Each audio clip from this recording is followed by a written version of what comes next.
My dear brothers and sisters, the gospel passage that we heard this morning seems very complicated.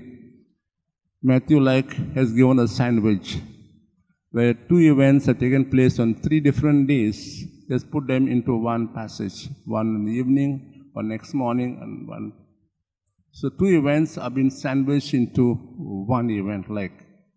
It's like the sandwich where we have 2 slices of bread and something inside it, and we relish it. So Matthew has given us the sandwich, so to say, to relish something which Jesus wants to portray to us, give us a message today. And there's 2 things. One is faith, and to strengthen this faith is also forgiveness. Mark speaks about, first of all, the fig tree, which had no fruit. The temple also bore no fruit. Therefore, Jesus, in a way, curses them. So to say, he says, you have not done the right thing.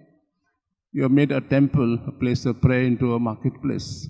And the fig tree is supposed to give fruit, have not given fruit. So he says, the cause for all this is their lack of faith. Faith, as we know, is so powerful and so-called a virtue, so whatever you call it, that it can work miracles. We believe, not just in words, but to the heart. But to believe that, like Mark says and Jesus says, we need to forgive. God will not and will never answer our prayers you may make to any saint, intercessor, or anyone if you have a grudge against anyone in the heart. We need to forgive. And forgiveness is not easy because it hurts. But when you forgive somebody, the joy that one feels within oneself is overwhelming.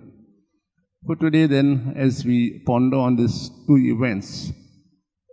events in the temple and of the fig tree, we ask God what we need in faith. But let's not forget, we won't receive unless we forgive somebody who has offended us or whom we have offended.